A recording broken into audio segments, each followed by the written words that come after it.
One of the most fascinating stories for me in the New Testament in Scripture isn't whenever Jesus is performing miracles, although those are amazing encounters and stories that we find in Scripture, especially in the New Testament.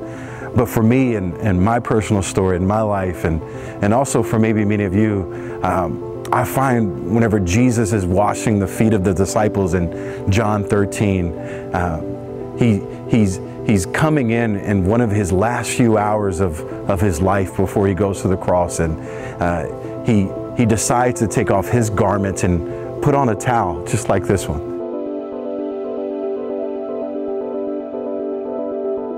Whenever Jesus decided to take off his garments and put on this towel around his waist, what he was saying is that he's taken on the identity of a servant, as a matter of fact, a slave, to be honest with you, because this is what the slaves wore, and this is what the slaves were known to be seen in. And Jesus wanted to make sure that he was giving across this message that he's here to serve, that he's here to be a servant to you and I. And again, at the end of it all, Jesus challenges his disciples in saying, now that I've washed your feet, now it's your turn to go wash feet. In essence, he was saying, now that I've served you, and it's your turn to serve me and to serve other people as well. See, one of the greatest opportunities you and I have is to serve God by serving his people.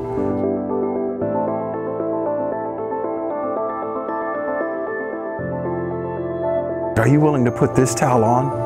A towel that represents a slave, a towel that represents a servant? My question to you today is, are you ready to serve?